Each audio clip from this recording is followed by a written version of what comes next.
Did you know that there is not a single video on YouTube that talks about how to build Rex or a hero showcase or spotlight on Rex inside Watcher of Realms? I know because I checked YouTube and I couldn't find a single video for it.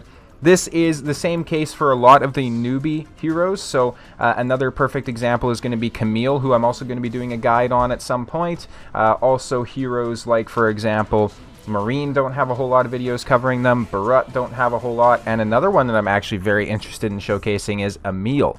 However, today we're going to be focusing on Rex and essentially just deep diving into his kit, how you want to build him, where you can use him, if he's any good, all that sort of good stuff. So let's hop straight into it. Let's take a look at his skills. He has a talent. Each attack launched has a 30% chance to trigger a shield bash to attack multiple enemies up ahead, inflicting attack reduction on them for 3 seconds. This is a minus 5% attack, which is incredibly low, but it is essentially 5%, less damage that's coming into your team if you're going against any sort of boss content, if you're going against any sort of, just mobs coming at you, right? And it can go on to multiple enemies up ahead. Now, when it says multiple, we don't know specifically the number because it doesn't specify. But generally, in this game, when you have something that says multiple enemies, it's targeting anywhere between about 3 to 5. So I would think it's going to be between 3 to 5 enemies specifically. If somebody knows for sure, definitely let me know down in the comments. I'd be very curious to hear. Basic attack, very simple. Attacks one enemy target. We don't know multipliers, nothing like that. Nothing's listed here. It is very, very bare bones. He has a Bulwark auto. Every 26 seconds casts a shield that can absorb damage equal to 70% of max HP, which is just absolutely insane. This is 40% max HP before it's skilled on a 30-second cooldown, but this gives so much survivability to his kit, and it also really just enforces the fact that you want to build him with HP.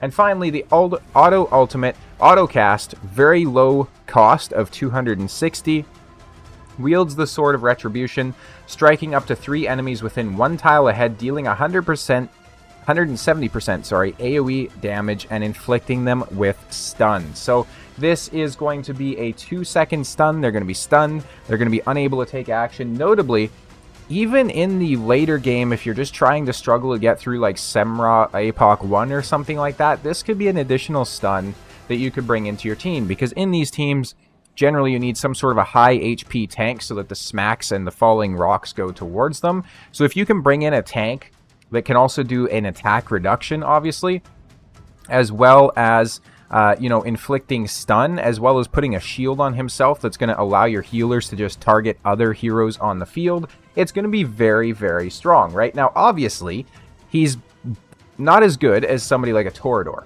right? Or even, hell, a Abomination is probably going to be better, but not everybody's going to have those heroes, especially considering that Toreador is very hard to get. Abomination is no longer a fusion champion, right? There's new players coming into this game all the time, and you are guaranteed to have Rex. So how do you want to build him? We'll go over that in a minute. We're going to take a look at Awakenings first. Now, he is a rare champion, so the Awakenings are pretty easy to get, but the downside to that is that the Awakenings are also pretty booty cheeks. So A1, HP plus 300, A2, attack plus 40, A3, HP plus 400, A4, attack plus 50, and then Awaken 5 is pretty decent, though. All damage reductions plus 5%, so he's just taking 5% less damage from all sources, which is very strong.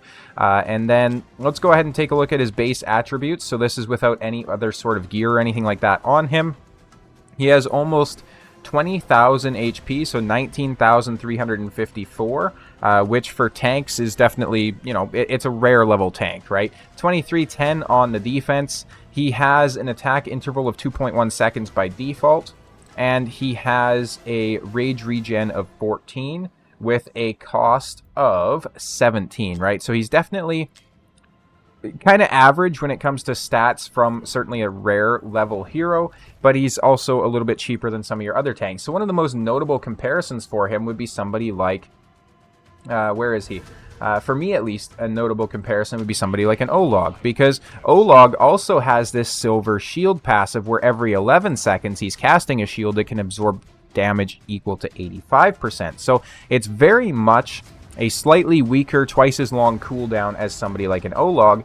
And it's important to have skills like this, especially if you're trying to progress inside the game, because, you know, cost is everything, right? So if you're able to place down Rex and have him tanking, have him placing shield on himself, and then you're able to place a DPS after, that is so important to getting the run times of your dungeon runs or possibly winning battles in the single target arena, right? Because on the other hand, what happens, especially for me in the early game when I didn't, you know, fully understand cost regen and whatnot in this game, is I'd place my tank, but then he starts taking a lot of hits.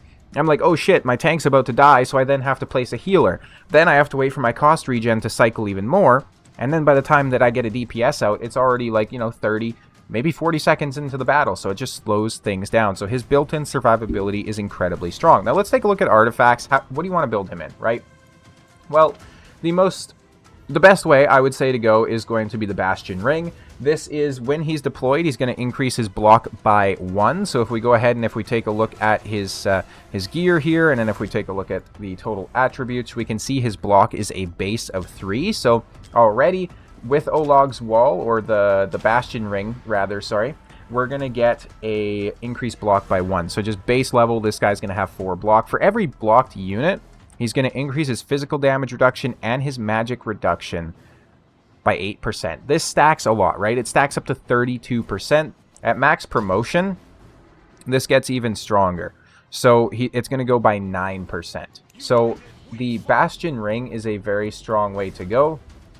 Obviously, I understand that a lot of players are not necessarily going to have the Bastion Ring, so off the start, something like the Watchguard's Unity could be very strong, where you're just giving him additional max HP. If you want a little bit more damage out of him, Heart of Thorn is going to be good. Realistically, so Solar Embrace could be decent as well. In all honesty, any legendary artifact is going to be good on him, because at the end of the day, Rex's Vow would be very, very good, by the way, because it's going to reduce his damage taken by 12% when protected by a shield. But legendary artifacts and high-level epic artifacts to that extent are just going to be stat sticks, essentially, right? You're only really starting to worry about the effects and what they offer when you get into the mythic artifacts, because they can be very strong, but a lot of times these lower-tier artifacts just aren't quite there, right? So let's go ahead and take a look at his gear and how you're going to build him. What are you looking for? So ideally, right-hand gear pieces, we're going to say any set, right? Don't worry about putting him in Invigoration to put him down to empower somebody else. Don't worry about putting him in Morale set so that other people do more damage. Don't worry about putting him inside Glacier for the set bonuses, whatever, right? You're going to be early game. You're most likely going to be building him out inside, you know, golden gear or possibly even purple gear, depending on where you're at in the game. You're most likely not going to have this mythic gear on your account. So that being said, I'm going to show you essentially the ideas of building him and kind of walk you through why we're going with certain stats. But when it comes to actually choosing the gear pieces, you're not going to have exact matchups. So don't worry about the gear set. Primary attributes, I'm going to recommend HP bonus all the way. The reason for that is with tanks inside this game, HP bonus, and this is in most gacha games. Like, I come from Raid Shadow Legends, and it's the same thing. Tanks scale so much better off of HP, because you can scale their defense a lot, and you might think, well, defense mitigates the damage I take, but the problem is, if they don't have any HP, even if the damage is mitigated, it's still chunking them for a large amount. So you need lots of HP inside this game, especially if you're going to be using this guy in any sort of dungeon content or anything like that. So HP all the way. Now for substats, you know, perfect rolls, we would have flat HP, flat defense, and defense bonus. So this piece here, this is literally like a perfect piece for Rex, right? Any sort of a tank, really. Obviously, you'd want to have like higher substats on it, but we're going to go ahead and equip that because I don't think it's really going to get any better than that, because those are the exact stats that you're looking for on the substats. And again, you can see that all these pieces are, you know, pretty crappy. We're probably going to throw maybe this on him just so it's not, you know, so OP for the showcase.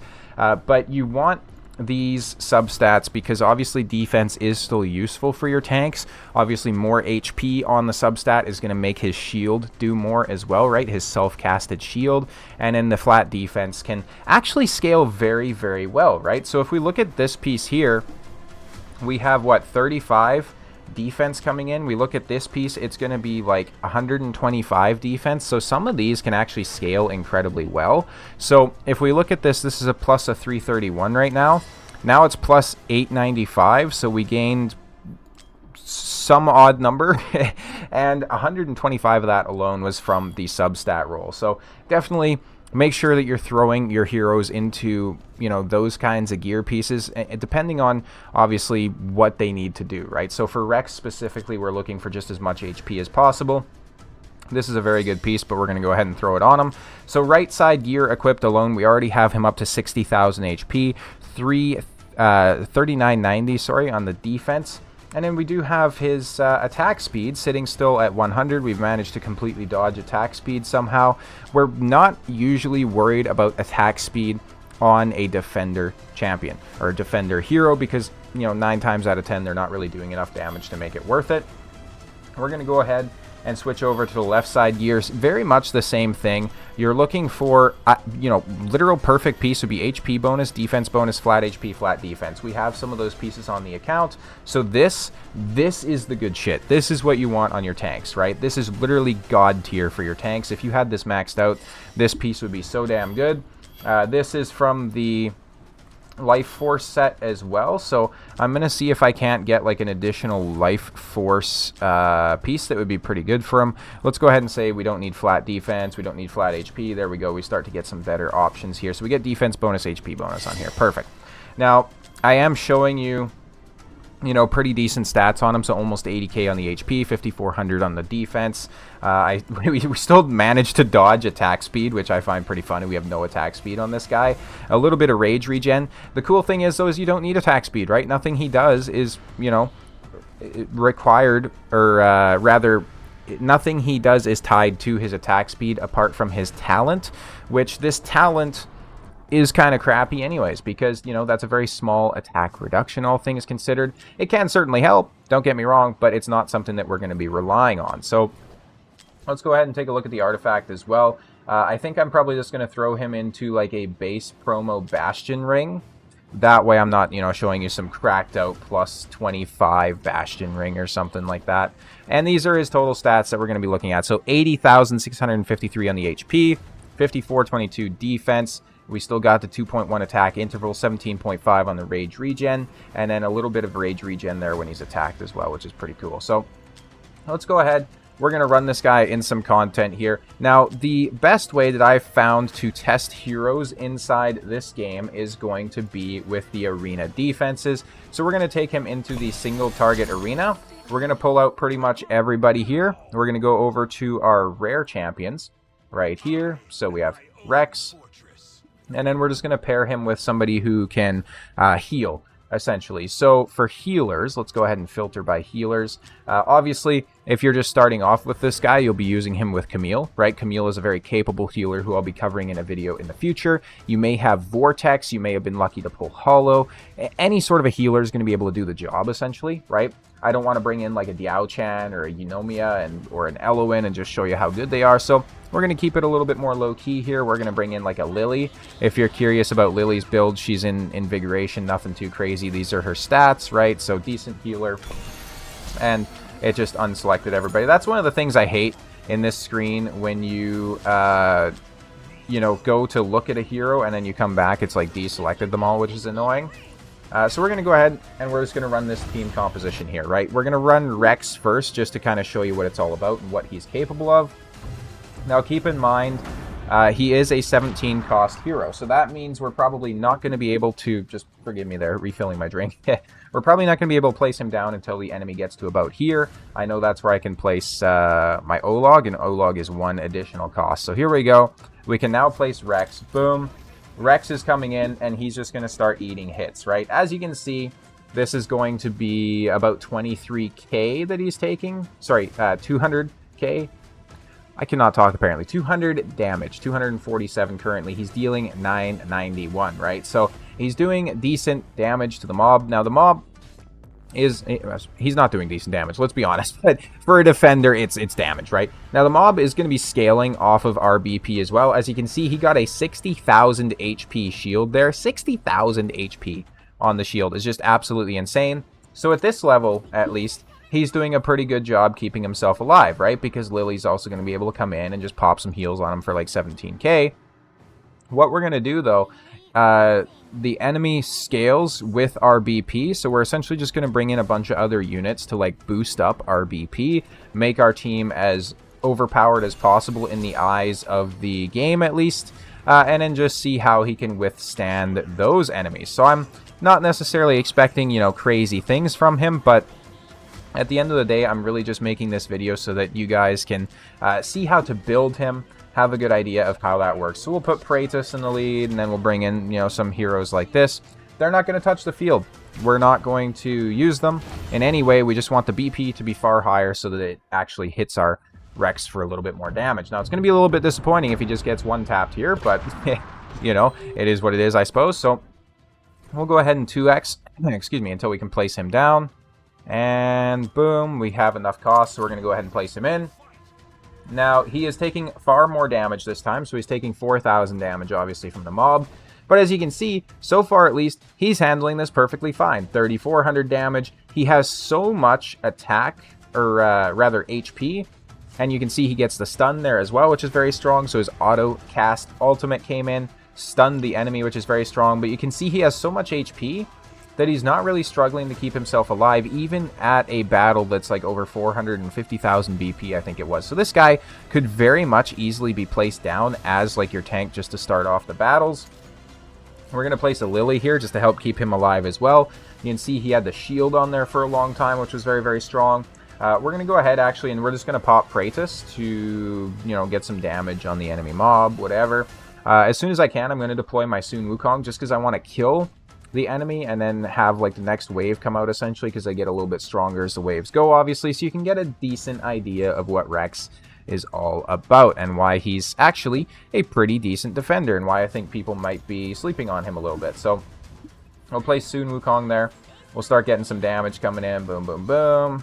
And we should be good to take him down here right away. And I think we'll actually just go ahead and like cycle through to the next wave as well. So we'll put Sun Wukong's ultimate on a auto cycle. That way, as soon as the guy gets in range, we're just going to go ahead and ultimate on him. There we go. Boom. We take him out. As soon as we can, we're going to recall Sun Wukong because now we have 2 enemies coming in on this next wave. So I'm going to be very curious to see how good old Rex and Lily combined are going to be able to handle this. These guys don't do crazy damage, right? Like, it's not like you're facing like the Hatchetmen from Guild Wars or something like that. But, you know, they can still do decent numbers. So as you can see, he stunned both of them there with his auto pop. He has crazy rage regen when they hit him as well. You can see his rage bar just absolutely boosting up when that happens. And he's just casting those stuns a lot. Lily is obviously helping him out a lot, staying alive. But even with those shields coming in, it's so powerful because he is just, you know, helping himself get more survivability. So I definitely think Rex is a very strong defender. Obviously, you're not necessarily going to have this build on him, especially if you're starting out in the game. But, you know, he scales with where you're at. That's the beauty of it, right? So the last time I used him was actually just messing around in Guild Wars, I think, actually. And I had all, like, level 12 purple gear on him, which was kind of funny. And I had to go through and re-gear him for this particular video. But that being said, I hope this was helpful to especially new players out there who might just be hopping into the game and they're curious how to build him. I will take a look at him as well real quick because the one thing I noticed, he has very decent reviews, even though people aren't really, you know, giving you useful ways to build him. So he has 4.8s in like some of the most late game content with over 200, you know, reviews, right? Very good reviews inside Void Rift. And these player ratings are just, you know, incredibly not useful because most of them are saying, like, he's a decent tank, but then they just don't even really have him built, right? Like, we have a flat attack bangle on him for fuck's sake. Like, what is this? Right? Let's go through and give him a rating. So for Gear Dungeon 2, I'm going to give him a 4. Immortal Codex, if you need him, I think he's also a 4. Gear Dungeon 1, also a 4. You always need tanks there. Void Rift, 100% a 5. He's going to help you progress there. Titanic Runes, probably also a 5. Again, he's a tank that can bring survivability. He's also bringing stuns. Same thing for Guild War there, right? Artifact Material Raid, same thing. He can do like an Olog's job. Gold Raid, probably like a 3 for Gold Raid, especially towards the later part of the game. You're just bringing in damage. For Gear Raid 2, he can be very good. He can be very, very good, actually. If you time it right, I'm going to give him a 5 because if you time it right and you have his shield go up right before the Golem Screech, you may not even have to pull him off on stages 19 to 22, so that's very strong. Faction Trial, give him a 4. Gear Raid 1, probably a 3. You're not really using tanks there too much. Arena, single target DPS, absolutely a 5 if you're trying to push there. AoE DPS, probably a 3. He does have decent blocks, so we'll give him a 4, actually. Drakes, probably a 2. He doesn't really bring anything there that would be too special for it. Gear Raid 3, also probably like a 1. He's going to be pretty poopy there. XP Raid, we'll give him a 3. He's a decent tank if you need that. Arena, anti-air DPS, probably like a 1 because, you know, what is he bringing? And then Tide, we'll give him a 1 as well because you're going to be late game by the time you're beating, you know, Tide level 160 and you need more BP than he's capable of offering. Like with all the gear I have on him, he's only got 32k BP. So let's go ahead and do something real quick as well here, just out of curiosity. We're going to quick unequip and then quick equip and see what it gives us. So yeah, crit damage, attack speed, and crit damage. Like, the quick equip function in this game is a little bit sus because it tries to go for BP over anything, and you can kind of see the trashy builds that you get on them. So our tank now has 37k HP and 3200 defense, right? Definitely not the best, but we have plus 476 attack speed on him for some reason, so, you know, that's pretty cool, I guess.